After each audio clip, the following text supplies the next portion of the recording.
नमस्कार, जोहार साथियों, स्वागत है एक बार फिर से आपके अपने प्यारे से यूट्यूब चैनल एफएमएससी ग्रुप डिस्कशन में। और जैसा कि आप लोग भली भांति अवगत होंगे कि यहाँ प्रत्येक दिन होमवर्क सीरीज के माध्यम से ग्रुप डिस्कशन करवाया जाता है। होमवर्क जो है हमारी टेक्निकल टीम के माध्यम से हमारे व्हाट्सएप एवं टेलीग्राम चैनलों पर पूर्व में ही सेंड कर दी जाती है, जिसको पढ़ने के पश्चात इस वीडियो को आपको सुनना रहता है। तो बिना देरी किए हुए आज की जो होमवर्क सीरीज है आज के करंट अफेयर से मेरे द्वारा प्रारंभ की जा रही है।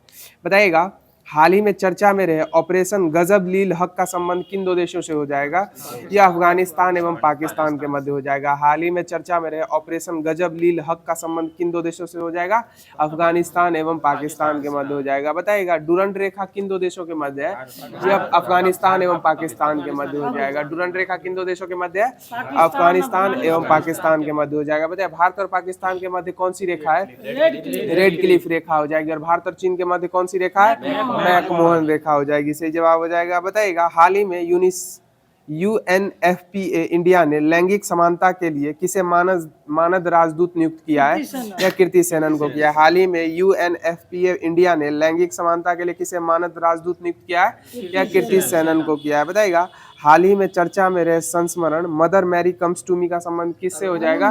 या अरुंधति रॉय से हो जाएगा। हाल ही में चर्चा में रहे संस्मरण mother Mary comes to me का संबंध किससे हो जाएगा? अरुंधति रॉय से हो जाएगा। बताया, the God of small things के लेखक कौन हो जाएंगे? अरुंधति रॉय हो जाएंगे। बताया, विक्ट्री सिटी के लेखक कौन हो जाएंगे? सलमान रुश्दी हो जाएंगे। कौन हो जाएंगे? सलमान रुश्दी हो जाएंगे विक्ट्री सिटी के लेखक। बताइएगा, हाल ही में NIRF इंडिया रैंकिंग 2025 की समग्र श्रेणी में किसे शीर्ष स्थान प्राप्त हुआ है? यह IIT मद्रास को प्राप्त हुआ है। हाल ही में NIRF इंडिया रैंकिंग 2025 की समग्र श्रेणी में शीर्ष स्थान किस संस्था को प्राप्त हुआ है? IIT मद्रास को प्राप्त हुआ है। बताइएगा, हाल ही में दिल्ली के माधव गोपाल कामत किस देश में आयोजित विश्व युवा स्क्रैबल चैंपियनशिप 2025 जीतने वाले पहले भारतीय बन गए हैं? यह मलेशिया में हो जाएगा। हाल ही में दिल्ली के माधव गोपाल कामत किस देश में आयोजित विश्व युवा स्क्रैबल चैंपियनशिप 2025 जीतने वाले पहले भारतीय बन गए हैं? यह मलेशिया में आयोजित हुआ था। बताइएगा, हाल ही में इंडियन एयरफोर्स की एक्सरसाइज वायु शक्ति कहाँ प्रारंभ हुई है? यह राजस्थान में प्रारंभ हुई है। हाल ही में इंडियन एयरफोर्स की एक्सरसाइज वायु शक्ति कहाँ प्रारंभ हुई है? यह राजस्थान में प्रारंभ हुई है। बताइएगा, हाल ही में एशिया कप 2025 के फाइनल में भारत किसको हराकर चैंपियन बना था? या दक्षिण कोरिया को। हाल ही में एशिया कप हॉकी 2025 के फाइनल में भारत किसको हराकर चैंपियन बना था?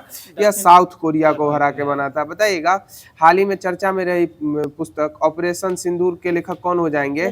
KGS ढिल्लन हो जाएंगे। कौन हो जाएंगे? KGS ढिल्लन हो जाएंगे। हाल ही में तमिलनाडु ने आत्मसम्मान आंदोलन की 100वीं वर्षगांठ मनाई है। इस आंदोलन को किसने प्रारंभ किया था? EV रामास्वामी के द्वारा प्रारंभ किया गया था। हाल ही में तमिलनाडु ने आत्मसम्मान आंदोलन की 100वीं वर्षगांठ मनाई है। इस आंदोलन को किसने प्रारंभ किया था? EV रामास्वामी के द्वारा प्रारंभ किया गया था। बताइएगा, हाल ही में अदानी पावर ने किस देश में वांगचू जल विद्युत परियोजना स्थापित करने के लिए समझौता किया है? यह भूटान में हो जाएगा। हाल ही में अदानी पावर ने किस देश में वांगचू जल विद्युत परियोजना स्थापित करने के लिए समझौता किया है? यह भूटान में किया है। सही जवाब हो जाएगा। बताइएगा, हाल ही में भारत सरकार द्वारा प्रारंभ किया गया अवार्ड जीरो प्राइज का संबंध किससे हो जाएगा? हाल ही में भारत सरकार द्वारा प्रारंभ किया गया अवार्ड जीरो प्राइज का संबंध किससे हो जाएगा? या प्रदूषण की कमी से हो जाएगा। किससे हो जाएगा? प्रदूषण में कमी लाने से यह अवार्ड का संबंध हो जाएगा जीरो प्राइज।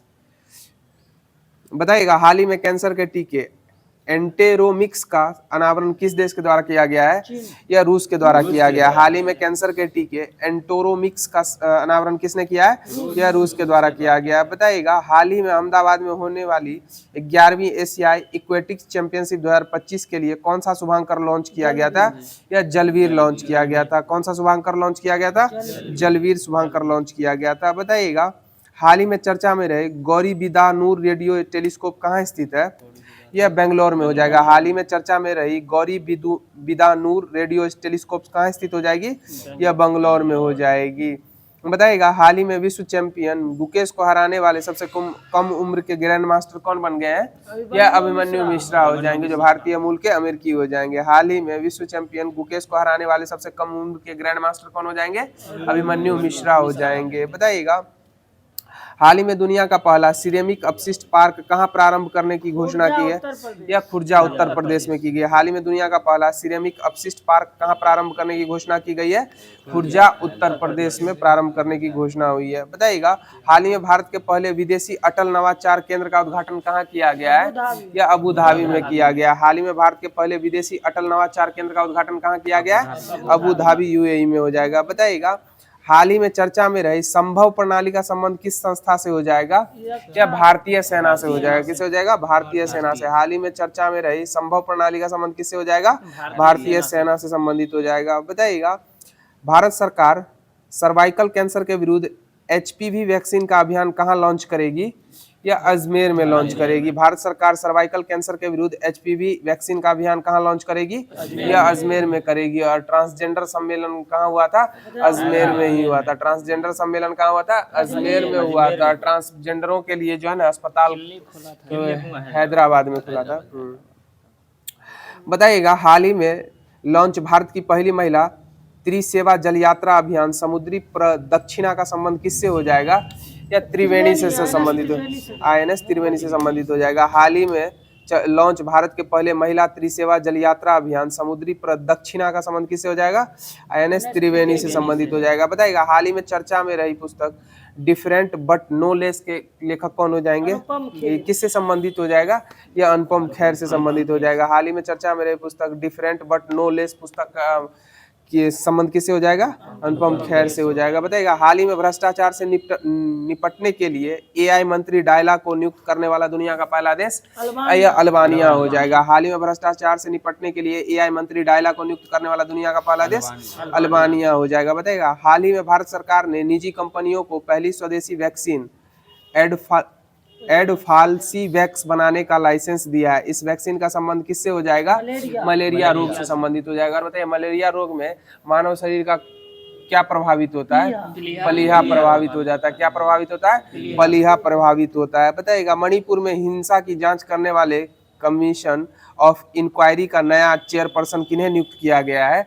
या बलबीर सिंह चौहान को किया गया। मणिपुर में हिंसा की जांच करने वाले कमीशन ऑफ इंक्वायरी का नया चेयरपर्सन किन्हें नियुक्त किया गया?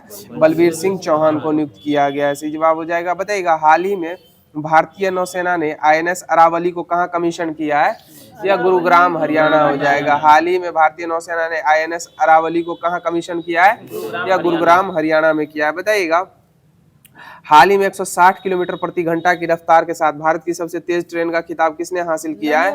यह नमो भारत के द्वारा हासिल किया गया। हाल ही में 160 किलोमीटर प्रति घंटा की रफ्तार के साथ भारत की सबसे तेज ट्रेन का खिताब किसने हासिल किया है? यह नमो भारत के द्वारा हासिल किया गया। बताइएगा, हाल ही में अंतर्राष्ट्रीय इलेक्ट्रो टेक्निकल आयोग की 89वीं आम बैठक कहाँ प्रारंभ हुई है? यह नई दिल्ली में प्रारंभ हुई है। हाल ही में अंतर्राष्ट्रीय इलेक्ट्रो टेक्निकल आयोग की 89वीं आम बैठक कहाँ प्रारंभ हुई है?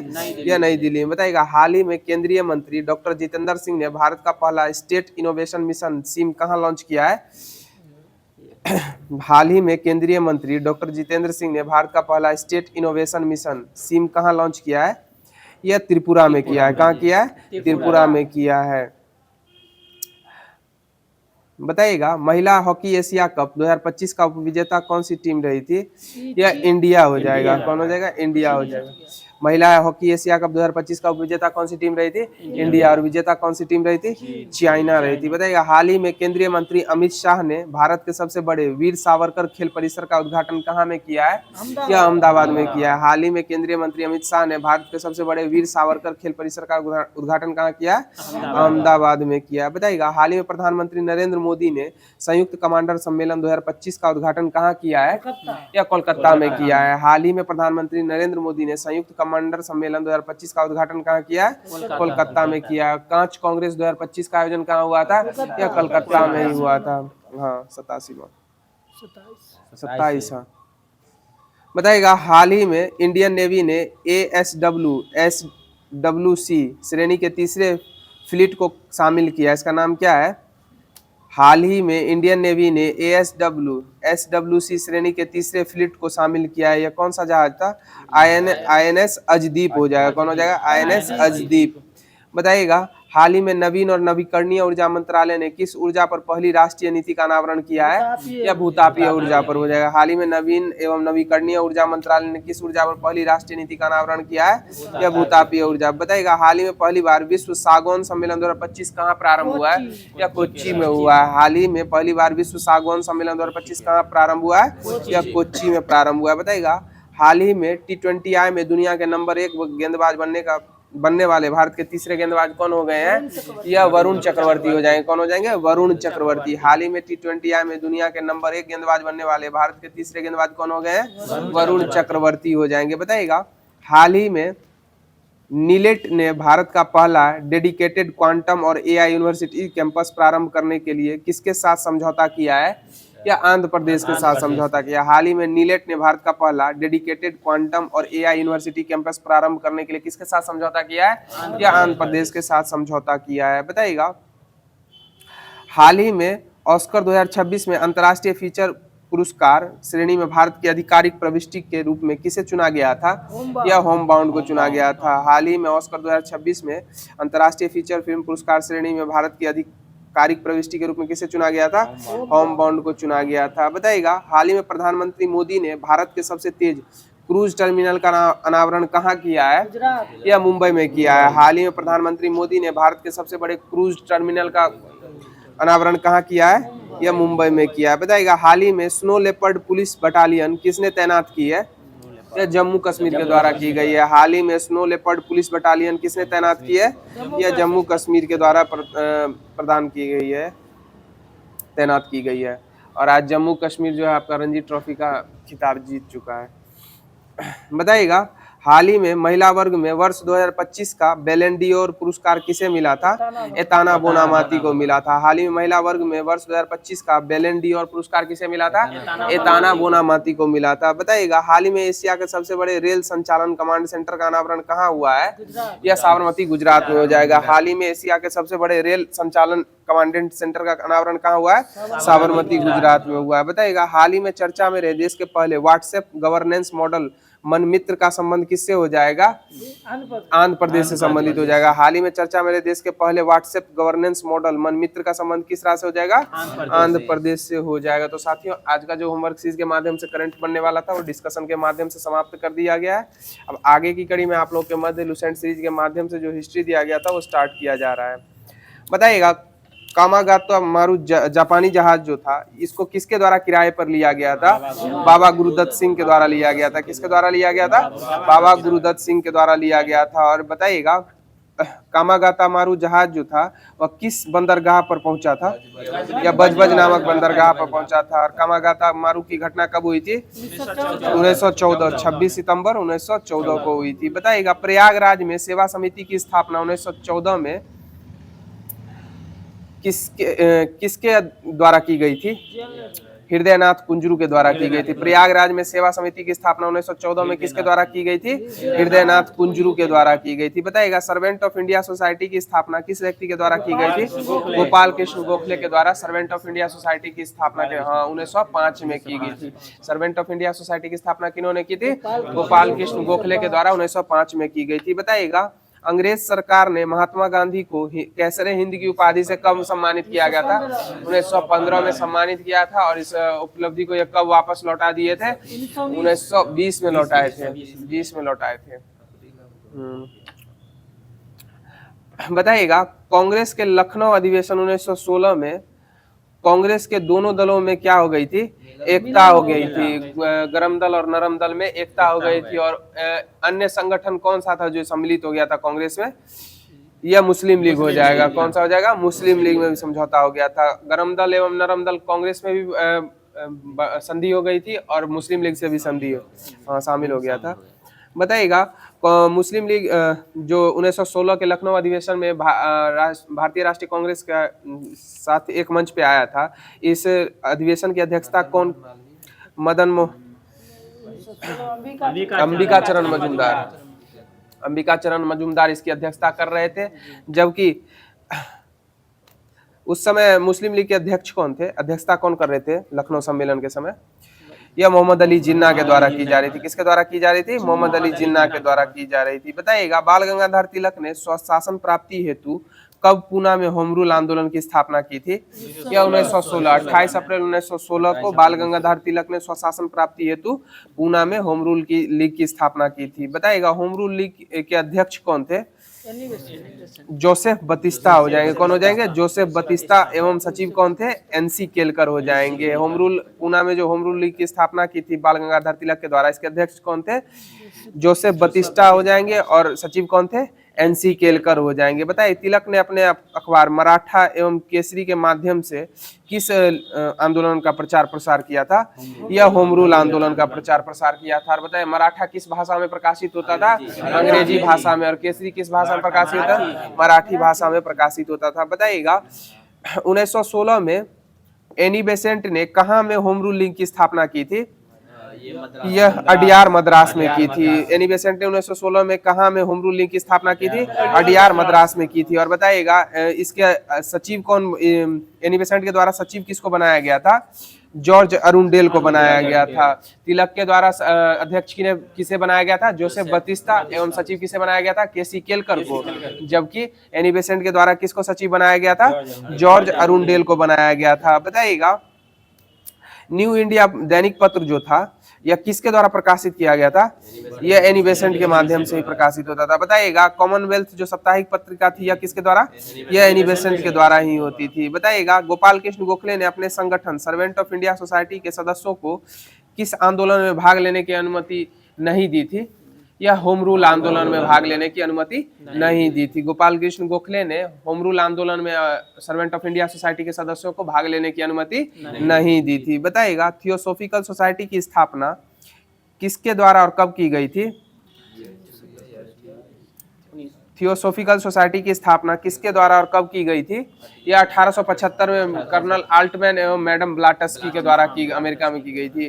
थियोसॉफिकल सोसाइटी की स्थापना कब हुई थी? 1875 में हुई थी और अमेरिका के मैडम ब्लाटस्की एवं कर्नल आल्टमैन के द्वारा की गई थी। बताइएगा गांधी जी ने प्रथम विश्व युद्ध के समय लोगों को सेना में भर्ती होने के लिए क्या किया था? प्रोत्साहित किया था। और इसी के लिए इनको क्या कहा जाने लगा था? भर्ती करने वाला सर्जेंट कहा जाने लगा था। गांधी जी ने प्रथम विश्व युद्ध के समय लोगों को सेना में भर्ती होने के लिए प्रोत्साहित किया था, जिसके कारण इनको क्या कहा जाने लगा था?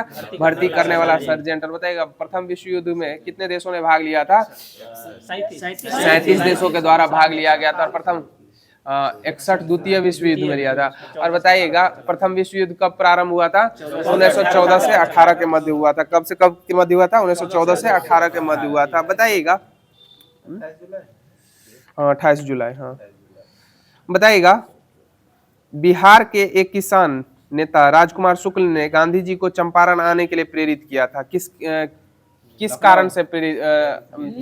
नील की खेती, किसानों पर होने वाले नील की खेती के दबाव के कारण या प्रताड़ना के कारण आमंत्रित किया था आने के लिए। बताए चंपारण आंदोलन के इस सूत्रधार की कब मृत्यु हो गई थी? यह 1929 में मृत्यु हो गई थी। राजकुमार शुक्ल की मृत्यु कब हो गई थी? 1929 में 54 वर्ष की आयु में हो गई थी। बताए चंपारण आंदोलन कब हुआ था? 1917 में हुआ था। चंपारण आंदोलन कब हुआ था? 1917 में हुआ था। बताइएगा राजकुमार शुक्ल की मृत्यु पर किस व्यक्ति के द्वारा यह कहा गया था कि यह चंपारण का अकेला मर्द था? यह एमन के द्वारा कहा गया था। किसके द्वारा कहा गया था? एमन के द्वारा कहा गया था। बताइएगा भारत में सत्याग्रह का पहला प्रयोग गांधी जी के द्वारा कहाँ में किया गया था? या चंपारण में ही किया गया था। कहाँ किया गया था? चंपारण में ही किया गया था। बताइए चंपारण विद्रोह के कारण अंग्रेजों को कौन सी प्रथा को समाप्त करना पड़ा था? तीन कठिया प्रणाली को समाप्त करना पड़ा था।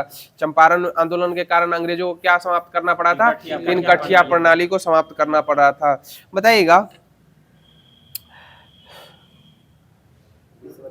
20/3 यानी 20 कट्ठा में 3 कट्ठा जो था ना नील की खेती करना अनिवार्य था। बताइएगा चंपारण सत्याग्रह के दौरान महात्मा गांधी के साथ राजेंद्र प्रसाद, ब्रिज किशोर प्रसाद, महादेव देसाई, जीवी कृपलानी, नरहरि पारिक, मजरूल हक एवं एनजी रंगा शामिल थे।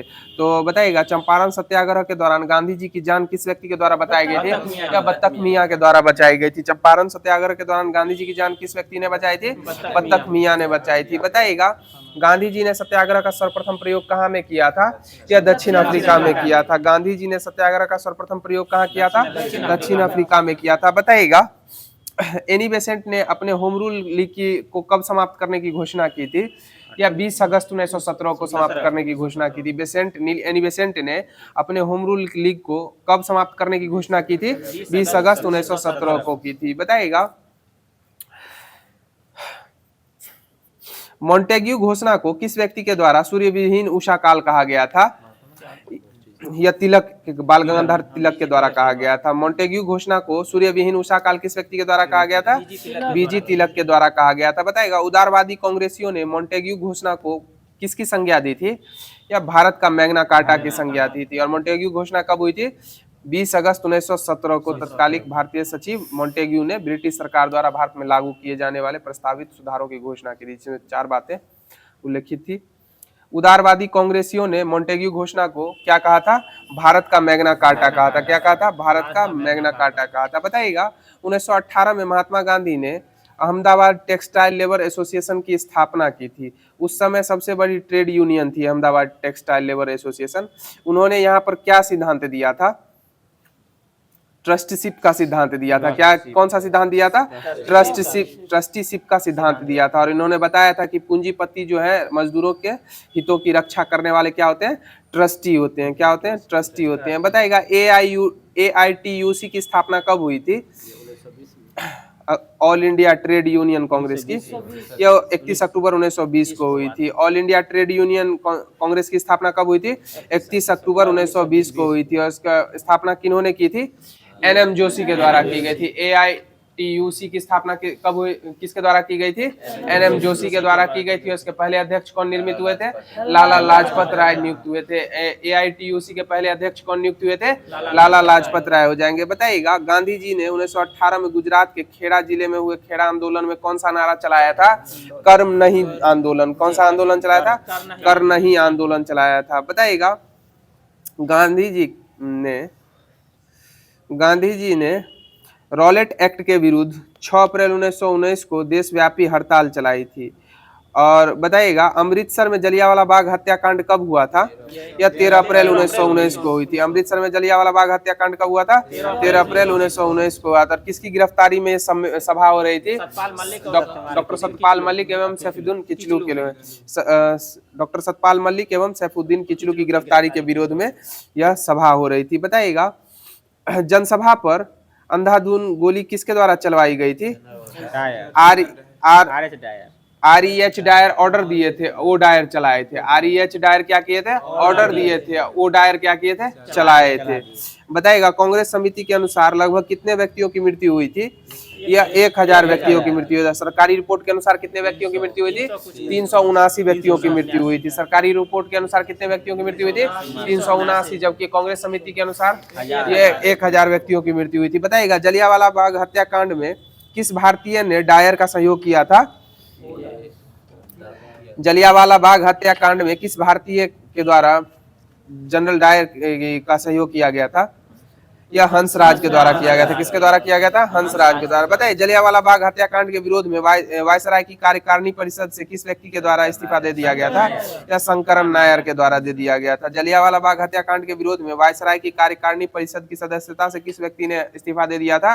या शंकरन नायर के द्वारा दे दिया गया था। बताइएगा। जलियांवाला बाग हत्याकांड की जांच के लिए सरकार ने कब लॉर्ड हंटर की अध्यक्षता में एक कमेटी का गठन किया था? यह 19 अक्टूबर 1919 को। जलियांवाला बाग हत्याकांड की जांच के लिए सरकार ने कब लॉर्ड हंटर की अध्यक्षता में कमेटी का गठन किया था? 19 अक्टूबर 1919 को। तो साथियों, लुसेंट सीरीज के माध्यम से जो हिस्ट्री दिया गया था वो समाप्त कर दिया गया है। अब आगे की कड़ी में आप लोग के मध्य इन्वायरमेंटल साइंस जो दिया गया था वो स्टार्ट किया जा रहा है। बताइएगा। ऐसे भारतीय उत्पाद जो पर्यावरण के प्रति मैत्रीपूर्ण होते हैं उनको क्या, कौन सा प्रमाणन पत्र दिया जाता है? या इको मार्क प्रमाणन पत्र दिया जाता है। ऐसे भारतीय उत्पाद जो पर्यावरण के प्रति मैत्रीपूर्ण होते हैं उन्हें कौन सा प्रमाणन पत्र दिया जाता है? इको मार्क दिया जाता है। और इको मार्क कब से प्रारंभ हो गया है? यह 1991 से प्रारंभ हुआ है। इको मार्क कब से प्रारंभ हुआ है? 1991 से इको मार्क प्रारंभ हुआ है। बताइएगा। पर्यावरण पर पहला वैश्विक शिखर सम्मेलन किस वर्ष आयोजित हुआ था? यह 1972 में आयोजित हुआ था। पर्यावरण पर पहला वैश्विक शिखर सम्मेलन कब आयोजित हुआ था? 1972 में आयोजित हुआ था। और कहाँ आयोजित हुआ था? स्टॉकहोम में आयोजित हुआ था। पर्यावरण पर पहला वैश्विक शिखर सम्मेलन कब हुआ था? 1972 में। और कहाँ आयोजित हुआ था? स्टॉकहोम में आयोजित हुआ था। बताइएगा राष्ट्रीय हरित न्यायाधिकरण अधिनियम जो है वो भारतीय संविधान के अंतर्गत कब आया था? यह 2010 में आया था। और यह किस अनुच्छेद के अंतर्गत आया? अनुच्छेद 21 के अंतर्गत आया। बताइएगा संयुक्त राष्ट्र पर्यावरण कार्यक्रम यूएनईपी की स्थापना कब हुई थी? यह 1972 में हुई थी। और यूएनईपी का मुख्यालय कहाँ हो जाएगा? नैरोबी केन्या हो जाएगा। यूएनईपी का मुख्यालय कहाँ हो जाएगा? नैरोबी केन्या हो जाएगा। बताइएगा नेरी का मुख्यालय कहाँ हो जाएगा? नागपुर हो जाएगा। राष्ट्रीय पर्यावरण अभियांत्रिकी शोध संस्थान का मुख्यालय कहाँ हो जाएगा? नेरी का नागपुर हो जाएगा। और इसकी स्थापना कब हुई थी नेरी की? यह 1958 में हुई थी। नेरी की स्थापना कब हुई थी? 1958 में हुई थी। और यूएनईपी की स्थापना कब हुई थी? 1972 में यूएनईपी की स्थापना हुई थी। बताइएगा नेरी के 5 क्षेत्रीय प्रयोगशालाएं कौन कौन सी हैं? नेरी की 5 क्षेत्रीय प्रयोगशालाएं कौन कौन सी है? दिल्ली, मुंबई, चेन्नई और कोलकाता, हैदराबाद हो जाएगी। दिल्ली, मुंबई, चेन्नई, कोलकाता एवं हैदराबाद 5 क्षेत्रीय प्रयोगशाला है नेरी की। बताइएगा नेरी का स्थापना का मुख्य उद्देश्य कौन कौन से थे? वाटर सप्लाई, सीवरेज प्लान, औद्योगिक प्रदूषण से संबंधित बीमारियों की रोकथाम के लिए था। नेरी का स्थापना का मुख्य उद्देश्य कौन कौन से थे? वाटर सप्लाई, सीरेज प्लान एवं औद्योगिक प्रदूषण से संबंधित बीमारियों की रोकथाम हो जाएगा। बताइएगा वैश्विक मौसम विज्ञान संगठन जो है इसका स्थापना कब हुआ था? यह 1951 में हुआ था। वैश्विक मौसम विज्ञान संगठन की स्थापना कब हुई थी? 1951 में हुई थी। और यह अस्तित्व में आया था विश्व मौसम विज्ञान संगठन 1951 से। और बताइएगा विश्व मौसम विज्ञान संगठन का मुख्यालय कहाँ हो जाएगा? जेनेवा, स्विट्जरलैंड हो जाएगा। विश्व मौसम विज्ञान संगठन का मुख्यालय कहाँ हो जाएगा? जेनेवा, स्विट्जरलैंड हो जाएगा। 23 मार्च 1951 है। बताइएगा पर्यावरण संरक्षण एजेंसी जो है इसकी स्थापना कब हुई थी? पर्यावरण संरक्षण एजेंसी की यह 2 दिसंबर 1970 को हुई थी। पर्यावरण संरक्षण एजेंसी की स्थापना कब हुई थी? 2 दिसंबर 1970 को हुई थी। बताइएगा गैर सरकारी पर्यावरण संगठन ग्रीन पीस इंटरनेशनल का मुख्यालय कहाँ में स्थित है? यह एम्स्टर्डम, नीदरलैंड में हो जाएगा। गैर सरकारी पर्यावरण संगठन ग्रीन पीस इंटरनेशनल का मुख्यालय कहाँ हो जाएगा? एम्स्टर्डम, नीदरलैंड में हो जाएगा। और बताइएगा ग्रीन पीस इंटरनेशनल का कार्यालय जो है कितने देशों में स्थापित है? यह 55 से अधिक देशों में स्थापित है। ग्रीन पीस इंटरनेशनल का मुख्यालय कितने से अधिक देशों में स्थापित है? 55 से अधिक देशों में स्थापित है। बताइएगा संभववाद शब्द का प्रयोग सर्वप्रथम किसने किया था? एल फ्रेबले के द्वारा किया गया था। संभववाद शब्द का प्रयोग सर्वप्रथम किसने किया था? एल फ्रेबले के द्वारा किया गया था। बताइएगा निश्चयवाद की अवधारणा विशेष रूप से कहाँ में लोकप्रियता प्राप्त की थी? निश्चयवाद की अवधारणा या अमेरिका में हो जाएगा। कहाँ हो जाएगा? अमेरिका में। सांस्कृतिक निश्चयवाद हो जाएगा। इसकी अवधारणा विशेष रूप से किस देश में लोकप्रियता प्राप्त की थी? यह अमेरिका में हो जाएगी। बताया पर्यावरण में एक अंतर्निर्मित स्वतंत्र नियंत्रण क्रियाविधि होती है जिसको कौन सी क्रियाविधि कहा जाता है? होम्योस्टेटिक क्रियाविधि कहा जाता है। पर्यावरण में एक अंतर्निर्मित स्वतः नियंत्रण क्रियाविधि होती है। इस क्रियाविधि को क्या कहा जाता है? होम्योस्टेटिक क्रियाविधि कहा जाता है। क्या कहा जाता है? होम्योस्टेटिक क्रियाविधि कहा जाता है। बताइएगा संभववादी अवधारणा किस व्यक्ति के द्वारा दी गई थी? हाँ एल फेब्रे के द्वारा संभववाद। बताइएगा पर्यावरण संरक्षण अधिनियम कब आया था? यह 1986 में आया था। पर्यावरण संरक्षण अधिनियम कब आया था? 1986 में आया था। और इसे कौन सा विधान के नाम से भी जाना जाता है? यह छाता विधान के नाम से भी जाना जाता है। पर्यावरण संरक्षण अधिनियम को किस विधान के नाम से जाना जाता है? छाता विधान के नाम से भी जाना जाता है। तो साथियों लुसेंट सीरीज के माध्यम से जो इन्वायरमेंटल साइंस होमवर्क सीरीज में दिया गया था वो डिस्कशन के माध्यम से समाप्त कर दिया गया। आगे की कड़ी में आप लोगों के मध्य पॉलिटी प्रारंभ किया जा रहा है। बताइएगा आयोग को मानवाधिकार आयोग को प्रत्येक वर्ष भारत सरकार के किस मंत्रालय की सहायता से अनुदान प्राप्त होता है? या गृह मंत्रालय के सहायता से प्राप्त होता है। मानवाधिकार आयोग को प्रत्येक वर्ष भारत सरकार के किस मंत्रालय के द्वारा सहायता प्राप्त होती है? या गृह मंत्रालय के द्वारा प्राप्त होती है। बताइएगा राज्य मानवाधिकार आयोग संरक्षण अधिनियम जो था मानवाधिकार संरक्षण अधिनियम 1993 की तरफ प्रावधान हुआ था कि राज्य मानवाधिकार हो। और बताइएगा राज्य मानवाधिकार आयोग केवल किन मामलों में उल्लंघन की जांच कर सकता है? यह मानव अधिकारों के उल्लंघन की जांच कर सकता है। किसकी जांच कर सकता है? मानव अधिकारों के उल्लंघन की जांच कर सकता है। जो संविधान की किस सूची से संबंधित हो जाएगा? यह राज्य सूची एवं समवर्ती सूची से संबंधित हो जाएगा। राज्य मानवाधिकार आयोग किन किन सूचियों से संबंधित मानवाधिकारों का जांच कर सकता है? यह राज्य सूची एवं समवर्ती सूची के अंतर्गत जो होंगे उसकी जांच कर सकता है। बताइएगा, किसी अन्य विधिक निकाय द्वारा की जा रही जो राज्य मानवाधिकार आयोग ऐसे मामले की जांच नहीं कर सकते हैं, वो कौन से हो जाएंगे? यह संघ सूची में हो जाएंगे। कौन हो जाएगा? संघ सूची में हो जाएंगे। बताइए, केंद्र सरकार राज्य मानवाधिकार आयोग को केंद्र शासित प्रदेश जम्मू कश्मीर और लद्दाख को छोड़कर केंद्र शासित प्रदेशों में मानवाधिकार से संबंधित क्या करती है? कार्य सौंपती है। जम्मू कश्मीर और लद्दाख को छोड़कर सारे केंद्र शासित प्रदेश एवं राज्यों में क्या करती है? राज्य मानवाधिकार आयोग को मानवाधिकारों से संबंधित कार्य क्या करती है? सौंप देती है। बताइएगा, राज्य मानवाधिकार आयोग में कितने अध्यक्ष और कितने सदस्य होते हैं? एक अध्यक्ष एवं 2 अन्य सदस्य होते हैं। राज्य मानवाधिकार आयोग में कितने सदस्य होते हैं? 3 सदस्य होते हैं, जिसमें एक अध्यक्ष और 2 अन्य सदस्य होते हैं। बताइएगा, राज्य मानवाधिकार आयोग का अध्यक्ष जो होता है वो कौन सा व्यक्ति नियुक्त होता है? यह उच्च न्यायालय के सेवानिवृत्त मुख्य न्यायाधीश या एक अन्य न्यायाधीश तथा सदस्य उच्च न्यायालय के सेवानिवृत्त कार्यरत न्यायाधीश हो सकते हैं। बताइएगा, राज्य मानवाधिकार आयोग के अध्यक्ष एवं अन्य सदस्यों की नियुक्ति किस व्यक्ति के अनुशंसा पर समिति करती है? यह राज्यपाल के द्वारा की जाती है। राज्य मानवाधिकार आयोग के सदस्यों की नियुक्ति किस व्यक्ति के द्वारा एक समिति की अनुशंसा पर करता है? यह राज्यपाल के द्वारा की जाती है। किसके द्वारा की जाती है? राज्यपाल के द्वारा की जाती है। बताइएगा, राज्य मानवाधिकार आयोग के अध्यक्ष एवं अन्य सदस्यों का कार्यकाल कितने समय का होता है? यह 3 वर्ष या 70 वर्ष की आयु तक होता है। कितने समय का होता है? 3 वर्ष या 70 वर्ष की आयु तक होता है। बताइएगा, राज्य मानवाधिकार आयोग जो है यह पीड़ित व्यक्तियों को क्षतिपूर्ति के भुगतान के से संबंधित सरकार या प्राधिकृत को क्या करता है?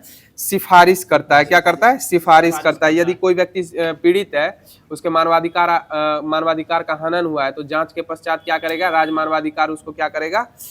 सरकार या प्राधिकरण को क्या करेगा? सिफारिश करता है। बताइएगा, राज्य मानवाधिकार आयोग जो है आवश्यक निर्देश, आदेश अथवा रीट के लिए उच्चतम अथवा उच्च न्यायालय में जा सकता है? हाँ, जा सकता है। राज्य मानवाधिकार आयोग आवश्यक निर्देश, आदेश अथवा रीट के लिए उच्चतम या उच्च न्यायालय में क्या कर सकता है? जा सकता है। बताइएगा, राष्ट्रीय महिला आयोग की स्थापना कब हुई थी? 1992 में हुई थी। राष्ट्रीय महिला आयोग की स्थापना कब हुई थी? 1992 में हुई थी। और यह अधिनियम कब आया था? 1990 में आया था। 1990 के अधीन लिया गया था। राष्ट्रीय आयोग जो था अधिनियम 1990 के अधीन क्या किया गया था? राष्ट्रीय महिला आयोग की स्थापना की गई थी। बताइएगा, वर्तमान में भारत सरकार का कौन सा मंत्रालय राष्ट्रीय महिला आयोग का नोडल मंत्रालय है? यह महिला एवं बाल विकास मंत्रालय हो जाएगा। कौन सा मंत्रालय हो जाएगा? महिला एवं बाल विकास मंत्रालय हो जाएगा। बताइएगा, वर्तमान में महिला एवं बाल विकास मंत्री कौन है? अन्नपूर्णा देवी हो जाएंगी। वर्तमान में महिला एवं बाल विकास मंत्री कौन है? अन्नपूर्णा देवी हो जाएंगी। बताइएगा, राष्ट्रीय बाल अधिकार संरक्षण आयोग एक वैधानिक निकाय है। इसे संसद के द्वारा बनाए गए बालक अधिकार संरक्षण आयोग अधिनियम 2005 नामक एक कानून के तहत स्थापित किया गया था। यह संसद द्वारा कब स्थापित किया गया था? यह 2007 में स्थापित किया गया था। कब स्थापित किया गया था? 2007 में स्थापित किया गया था। बताइएगा, राष्ट्रीय महिला आयोग में सदस्यों एवं अध्यक्ष का कार्यकाल कितने समय का होता है? यह 3 वर्षों का होता है। राष्ट्रीय महिला आयोग समिति में अध्यक्ष एवं सदस्यों का कार्यकाल कितने वर्षों का होता है? 3 वर्षों का होता है। बताइएगा, राष्ट्रीय महिला आयोग जो है एक बहुसदस्यीय निकाय है, जिसमें कितने सदस्य सम्मिलित होते हैं? 7 सदस्य होते हैं। कितने सदस्य होते हैं? 7 सदस्य। एक अध्यक्ष, 5 सदस्य एवं एक सचिव होता है। राष्ट्रीय महिला आयोग में 7 सदस्यीय से कमेटी होती है। एक अध्यक्ष, 5 सदस्य एवं एक सचिव होते हैं। तो साथियों, लुसेंट सीरीज के माध्यम से जो पॉलिटी दिया गया था वो समाप्त कर दिया गया है। अब आगे की कड़ी में आप लोगों के मध्य लुसेंट सीरीज के माध्यम से जो महत्वपूर्ण दिवस दिया गया था वो प्रारंभ किया जा रहा है। बताए, विश्व शौचालय दिवस किस तिथि को मनाया जाता है? यह 19 नवंबर को मनाया जाता है। विश्व शौचालय दिवस किस तिथि को मनाया जाता है? 19 नवंबर को मनाया जाता है। बताए, विश्व पर्यावरण संरक्षण दिवस किस तिथि को मनाया जाता है? यह 26 नवंबर को मनाया जाता है। विश्व पर्यावरण संरक्षण दिवस किस तिथि को मनाया जाता है? 26 नवंबर को मनाया जाता है। बताइएगा, अंतर्राष्ट्रीय महिला हिंसा उन्मूलन दिवस किस तिथि को मनाया जाता है? यह 25 नवंबर को मनाया जाता है। अंतर्राष्ट्रीय महिला हिंसा उन्मूलन दिवस 25 नवंबर को मनाया जाता है। बताइए, विश्व मांसाहार निषेध दिवस ये भी 25 नवंबर को मनाया जाता है। विश्व मांसाहार निषेध दिवस किस तिथि को मनाया जाता है? या 25 नवंबर को मनाया जाता है? बताइएगा। राष्ट्रीय विधि दिवस किस तिथि को मनाया जाता है? या 26 नवंबर को मनाया जाता है? राष्ट्रीय विधि दिवस किस तिथि को मनाया जाता है? या 26 नवंबर को मनाया जाता है? बताइए। सार्वभौमिक बाल दिवस किस तिथि को मनाया जाता है? या 20 नवंबर को मनाया जाता है? सार्वभौमिक बाल दिवस किस तिथि को मनाया जाता है? या 20 नवंबर को मनाया जाता है? बताइएगा। विश्व एड्स दिवस किस तिथि को मनाया जाता है? यह 1 दिसंबर को मनाया जाता है। विश्व एड्स दिवस किस तिथि को मनाया जाता है? 1 दिसंबर को मनाया जाता है। बताइए। नौसेना दिवस किस तिथि को मनाते हैं? या 4 दिसंबर को मनाते हैं? नौसेना दिवस किस तिथि को मनाते हैं? 4 दिसंबर को मनाते हैं। बताए। थल सेना दिवस किस तिथि को मनाते हैं? 15 जनवरी को मनाते हैं। थल जनवरी, हाँ 15 जनवरी। थल सेना दिवस किस तिथि को मनाते हैं? 15 जनवरी को मनाए जाते हैं। बताएगा। नागरिक सुरक्षा दिवस किस तिथि को मनाया जाता है? यह 6 दिसंबर को मनाया जाता है। नागरिक सुरक्षा दिवस किस तिथि को मनाया जाता है? 6 दिसंबर को मनाया जाता है। बताए। झंडा दिवस सशस्त्र बलों का किस तिथि को मनाया जाता है? यह 7 दिसंबर को मनाया जाता है। और अंतर्राष्ट्रीय मानवाधिकार दिवस यह 10 दिसंबर को मनाया जाता है। अंतर्राष्ट्रीय मानवाधिकार दिवस किस तिथि को मनाया जाता है? 10 दिसंबर को मनाया जाता है। बताए। विश्व पर्वत दिवस किस तिथि को मनाया जाता है? यह 11 दिसंबर को मनाया जाता है। विश्व पर्वत दिवस किस तिथि को मनाया जाता है? 11 दिसंबर को मनाया जाता है। बताए। विश्व अस्थमा दिवस किस तिथि को मनाया जाता है? 11 दिसंबर को मनाया जाता है। विश्व अस्थमा दिवस और विश्व पर्वत दिवस किस तिथि को मनाया जाता है? 11 दिसंबर को मनाया जाता है। पता है। विश्व चाय दिवस किस तिथि को मनाते हैं? 15 दिसंबर को मनाया जाता है। विश्व चाय दिवस किस तिथि को मनाते हैं? 15 दिसंबर को मनाया जाता है। बताइएगा। अंतर्राष्ट्रीय अल्पसंख्यक अधिकार दिवस किस तिथि को मनाया जाता है? यह 18 दिसंबर को मनाया जाता है। अंतर्राष्ट्रीय अल्पसंख्यक अधिकार दिवस किस तिथि को मनाया जाता है? 18 दिसंबर को मनाया जाता है। बताए। गोवा मुक्ति दिवस किस तिथि को मनाते हैं? 19 दिसंबर को मनाते हैं। गोवा मुक्ति दिवस किस तिथि को मनाते हैं? 19 दिसंबर को गोवा मुक्ति दिवस मनाते हैं। बताइएगा। किसान दिवस किस तिथि को मनाया जाता है? या 23 दिसंबर को मनाया जाता है। किसान दिवस किस तिथि को मनाया जाता है? 23 दिसंबर को मनाया जाता है। और किन की जयंती पे मनाया जाता है? चौधरी चरण सिंह की जयंती पे मनाया जाता है। और चौधरी चरण सिंह की समाधि स्थली का क्या नाम है? किसान घाट। चौधरी चरण सिंह की समाधि स्थली का क्या नाम है? किसान घाट हो जाएगा। और बताए। वीर बाल दिवस किस तिथि को मनाते हैं? या 26 दिसंबर को मनाया जाता है। वीर बाल दिवस किस तिथि को मनाया जाता है? 26 दिसंबर को मनाया जाता है। बताइएगा। एलिफेंटा की गुफा जो है वह किस राज्य में स्थित है? या महाराष्ट्र राज्य में हो जाएगी। एलिफेंटा की गुफाएं कहाँ हो जाएगी? महाराष्ट्र राज्य में हो जाएगी। और एलिफेंटा की गुफाओं को किन शासकों के द्वारा निर्मित कराया गया था? या राष्ट्रकूटों के माध्यम से कराया गया था। किन शासकों के माध्यम से कराया गया था? राष्ट्रकूटों के माध्यम से कराया गया था। बताइए। अजंता की गुफा किन शासकों के द्वारा निर्मित कराई गई थी? यह गुप्त शासकों के द्वारा कराई गई थी। अजंता की गुफा किन शासकों के द्वारा निर्मित कराई गई थी? यह गुप्त शासकों के द्वारा निर्मित कराई गई थी। बताइए। कंदरिया महादेव का मंदिर जो है ये कहाँ स्थित है? यह खजुराहो मध्य प्रदेश हो जाएगा। कंदरिया महादेव का मंदिर कहाँ हो जाएगा? खजुराहो मध्य प्रदेश हो जाएगा। और कंदरिया महादेव का मंदिर का निर्माण किन शासकों ने कराया था? या चंदेल राजाओं के द्वारा कराया गया था। किनके द्वारा कराया गया था? चंदेल शासकों के द्वारा कराया गया था। बताएगा। मृगनयनी का महल कहाँ स्थित है? या ग्वालियर मध्य प्रदेश हो जाएगा। मृगनयनी का महल कहाँ हो जाएगा? ग्वालियर मध्य प्रदेश हो जाएगा। बताइएगा। गोलकुंडा का किला कहाँ हो जाएगा? यह हैदराबाद तेलंगाना में हो जाएगा। गोलकुंडा का किला कहाँ हो जाएगा?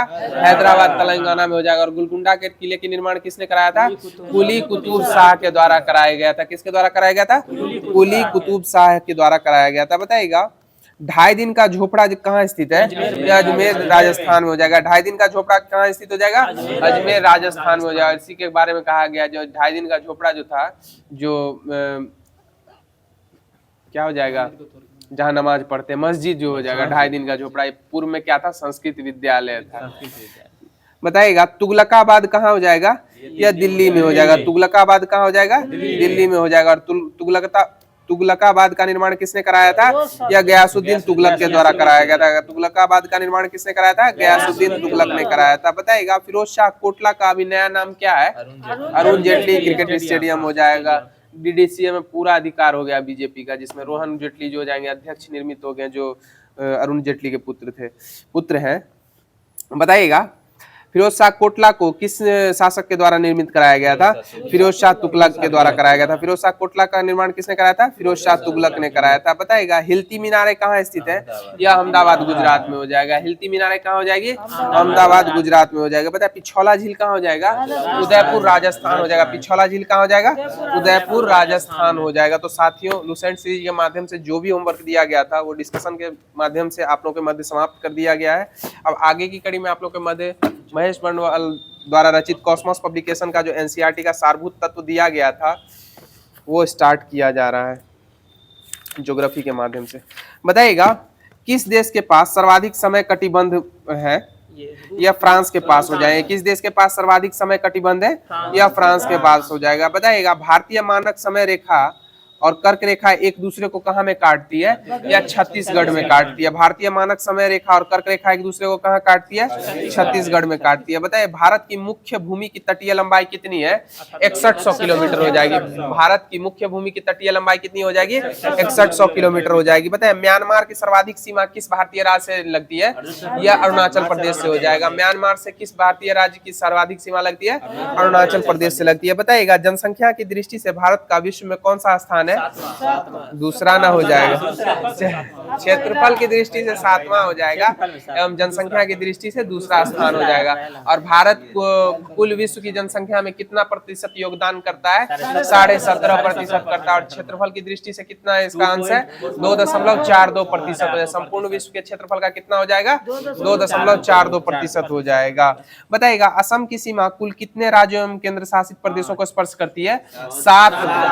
असम की सीमा कुल कितने राज्यों एवं केंद्र शासित प्रदेशों को स्पर्श करती है, 7। और भारत के उत्तर पूर्व में स्थित नेपाल एवं भूटान देश, नेपाल एवं बांग्लादेश जो हो जाएंगे, भारत के उत्तर पूर्व में स्थित नेपाल जो है कितने भारतीय राज्यों से सीमा साझा करता है, 5 भारतीय राज्यों से सीमा साझा करता है। जबकि पश्चिम बंगाल कितने भारतीय राज्यों से सीमा साझा करता है, 5, जिसमें सबसे ज्यादा सीमा साझा किस राज्य से करता है, पश्चिम बंगाल से करता है। बांग्लादेश किससे करता है, पश्चिम बंगाल से। 2216.7 किलोमीटर हो जाएगा। बताइएगा रॉस द्वीप, नील द्वीप और हेवलॉक द्वीप का नाम परिवर्तित करके क्या कर दिया गया है, रॉस द्वीप का बॉस द्वीप कर दिया गया है। रॉस द्वीप का क्या कर दिया है, बॉस द्वीप। नील द्वीप का क्या कर दिया गया है, शहीद द्वीप। और हेवलॉक द्वीप का क्या कर दिया है, स्वराज द्वीप का नाम परिवर्तित करके कर दिया गया है। बताए भारत किस जल संधि द्वारा श्रीलंका से पृथक होता है, या पाक जल डमरू मध्य के माध्यम से होता है। भारत किस जल संधि द्वारा श्रीलंका से पृथक होता है, या पाक जल डमरू मध्य हो जाएगा।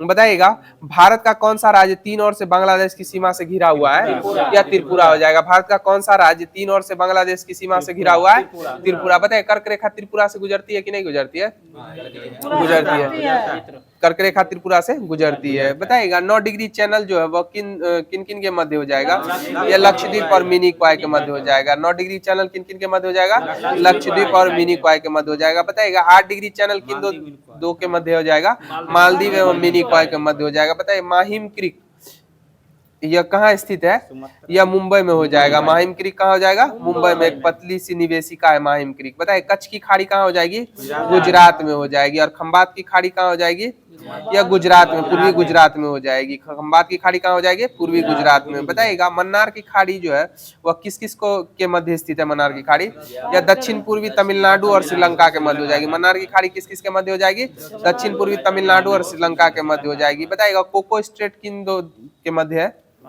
या कोको द्वीप और उत्तरी अंडमान के मध्य हो जाएगा। कोको स्टेट किसके मध्य हो जाएगा, कोको द्वीप और उत्तरी अंडमान के मध्य हो जाएगा।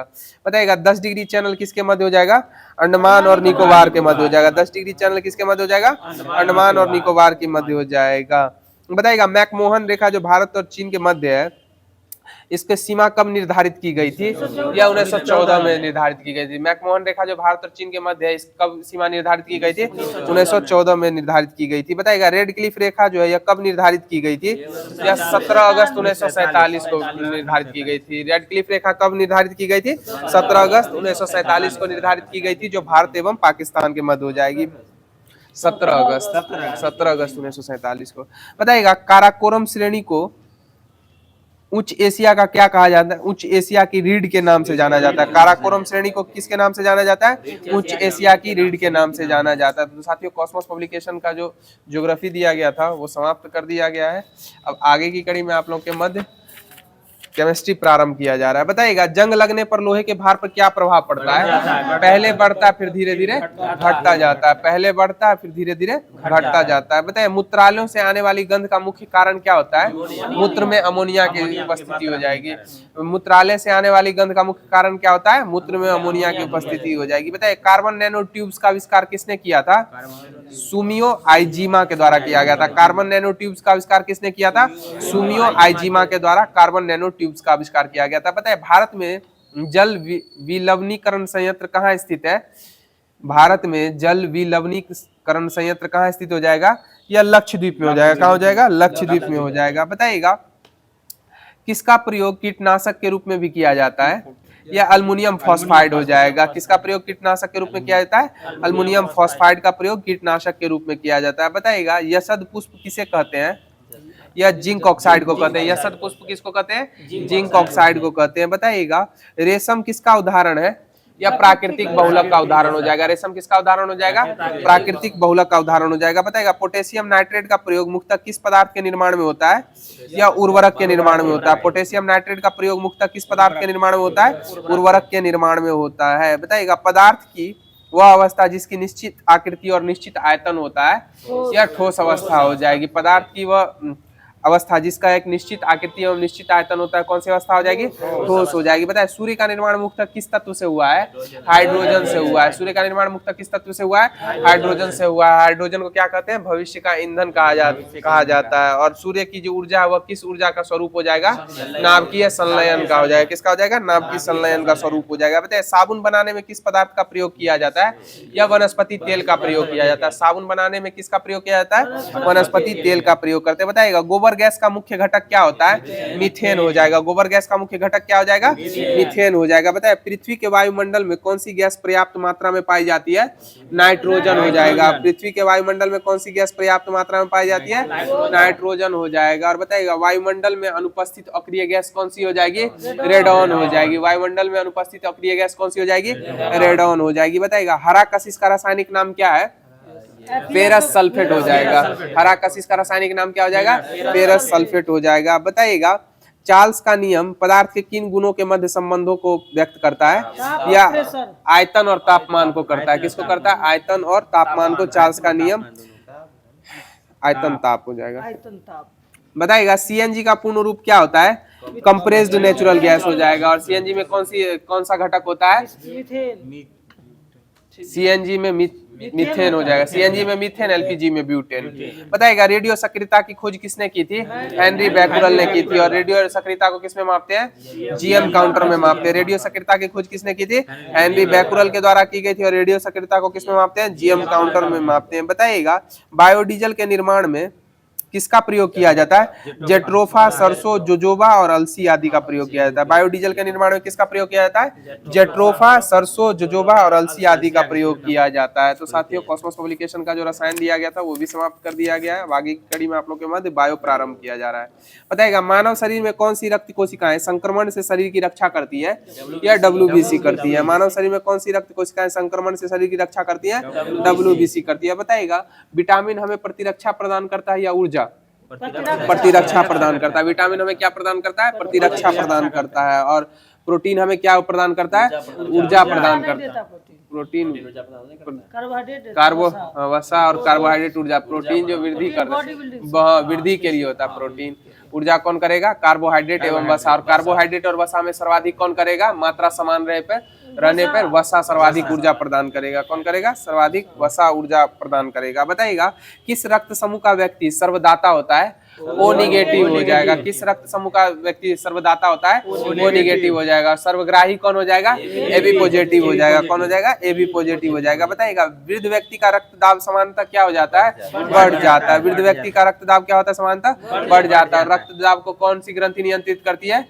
एड्रीनल ग्रंथि नियंत्रित करती है। रक्तदाब को कौन नियंत्रित करती है? एड्रीनल ग्रंथि नियंत्रित करती है। बताइएगा रक्त जो है वो लाल किसके उपस्थिति के कारण होता है? यह हीमोग्लोबिन के कारण।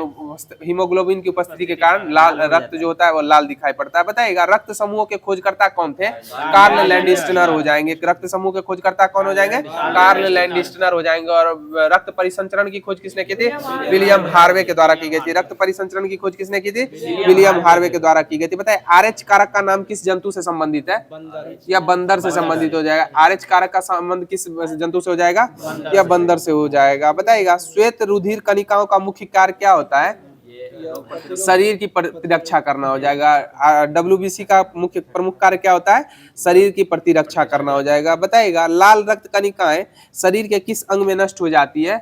या पलिहा में जाके नष्ट हो जाती है। लाल रक्त कणिकाएं कहाँ जाके नष्ट हो जाती है? पलिहा में नष्ट हो जाती है। और बताइएगा WBC का जीवन अवधि कितना होता है?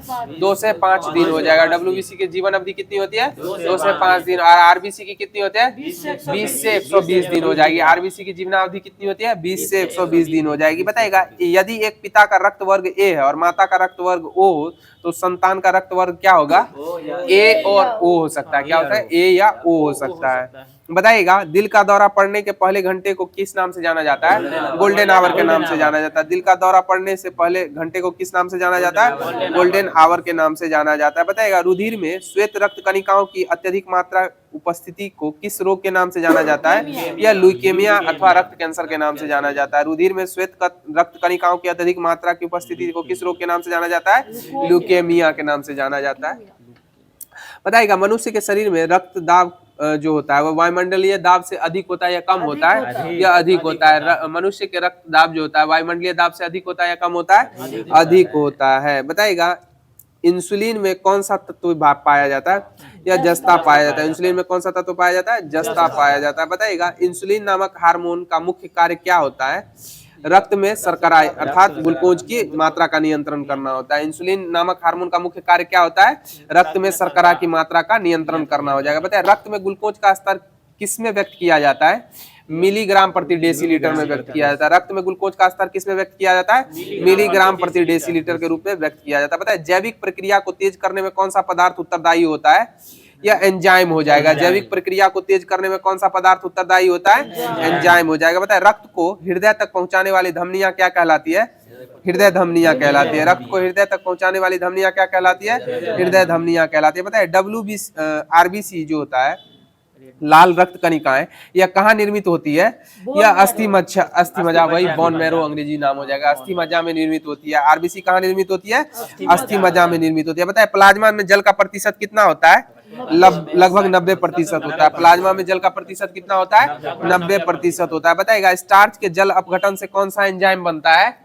या एमाइलेज बनता है। स्टार्च के जल अपघटन से कौन सा एंजाइम निर्मित होता है? एमाइलेज निर्मित होता है। बताएगा हृदय की धड़कन नियंत्रित करने में किस तत्व की भूमिका होती है? या पोटेशियम हो जाएगा। हृदय की धड़कन नियंत्रित करने में किस तत्व की भूमिका होती है? पोटेशियम की हो जाएगी। बताएगा एंजाइम एक प्रकार का क्या है? यह जैव उत्प्रेरक हो जाएगा। एंजाइम एक प्रकार का क्या हो जाएगा? जैव उत्प्रेरक हो जाएगा। बताइएगा एक धड़कन या हृदय गति की एक आवृत्ति में लगभग कितना समय लगता है? या 0.8 सेकंड लगता है। एक धड़कन या हृदय गति की एक आवृत्ति में लगभग कितना समय लगता है? 0.8 सेकंड लगता है। बताइए मनुष्य के शरीर में खून के शुद्धिकरण की प्रक्रिया क्या कहलाती है? अपोहन या डायलिसिस इसी को कहते हैं। क्या कहलाती है? अपोहन या डायलिसिस कहलाती है। तो बायो का भी जो भी था वो डिस्कशन के माध्यम से समाप्त कर दिया गया है। अब आगे की कड़ी में आप लोग के मध्य हिस्ट्री कॉस्मोस का प्रारंभ किया जा रहा है। बताइएगा वृहद स्तर पर केंद्रीय प्रथम भारतीय साम्राज्य स्थापित किया गया था किन शासकों किसके द्वारा किया गया था? वृहद स्तर पर केंद्रित प्रथम भारतीय साम्राज्य किस व्यक्ति के द्वारा स्थापित किया गया था? या चंद्रगुप्त मौर्य के द्वारा स्थापित किया गया था। बताइएगा चाणक्य का एक अन्य नाम क्या था? या विष्णुगुप्त हो जाएगा। चाणक्य का एक अन्य नाम क्या था? विष्णुगुप्त हो जाएगा। बताएगा सेंड्रोकोटस नाम से चंद्रगुप्त मौर्य की पहचान किसने की थी? या विलियम जोन्स के द्वारा की गई थी। सेंड्रोकोटस के नाम से चंद्रगुप्त मौर्य की पहचान किसने की थी? या विलियम जोन्स ने की थी। बताएगा चंद्रगुप्त मौर्य का विशिष्ट रूप से वर्णन किस ग्रंथ में किया गया है? या विशाखदत्त में हुआ है। चंद्रगुप्त मौर्य का विशिष्ट रूप से वर्णन किस ग्रंथ में हुआ है? विशाखदत्त में हुआ। बताएगा बुलंदी बाग नामक प्राचीन स्थान कहाँ स्थित है? यह पाटलिपुत्र में हो जाएगा। बुलंदी बाग नामक प्राचीन स्थल कहाँ स्थित है?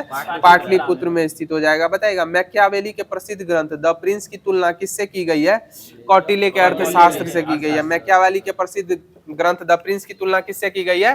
कौटिल्य के अर्थशास्त्र से की गई है। और बताएगा कौटिल्य का अर्थशास्त्र जो है वह किस पे आधारित है? यह राजनीतिक शास्त्र पे आधारित है। किस पे हो जाएगा? राजनीतिक शास्त्र पे आधारित हो जाएगा। बताइएगा पाटलिपुत्र में स्थित चंद्रगुप्त का महल मुख्यतः किससे निर्मित था? यह लकड़ी का हो जाएगा। पाटलिपुत्र में स्थित चंद्रगुप्त का महल मुख्यतः किससे निर्मित है? यह लकड़ी से निर्मित था। बताएगा कौटिल्य के अर्थशास्त्र में कितने अधिकरण एवं कितने प्राधिकरण है? 15 अधिकरण एवं 180 प्राधिकरण, 15 अधिकरण एवं 180 प्राधिकरण हो जाएंगे। बताइएगा सेल्यूकस जिसे अलेक्जेंडर द्वारा सिंध एवं अफगानिस्तान का प्रशासक नियुक्त किया गया था को किस भारतीय राजा ने पराजित किया था? यह चंद्रगुप्त मौर्य के द्वारा पराजित किया गया था। सेल्यूकस निकेटर जिसे अलेक्जेंडर के द्वारा सिंध एवं अफगानिस्तान का शासक नियुक्त किया गया था को किस भारतीय राजा ने पराजित किया था? यह चंद्रगुप्त मौर्य के द्वारा पराजित किया गया था। बताइएगा कुम्हरार नामक स्थल से किस प्राचीन नगर के अवशेष प्राप्त हुए हैं? या पाटलिपुत्र के। कुम्हरार नामक स्थल से किस प्राचीन नगर के अवशेष प्राप्त हुए हैं? या पाटलिपुत्र से हो जाएगा। बताइएगा सेंड्रोकोटस और सिकंदर महान की भेंट का उल्लेख किसने किया है? या जस्टिन के द्वारा किया गया है। सेंड्रोकोटस और सिकंदर महान की भेंट का उल्लेख किसने किया है? जस्टिन के द्वारा किया गया। बताइए मालवा गुजरात और महाराष्ट्र को किस शासक ने पहली बार जीता था? या चंद्रगुप्त मौर्य के द्वारा जीता गया था। मालवा गुजरात और महाराष्ट्र को किस शासक ने पहली बार जीता था?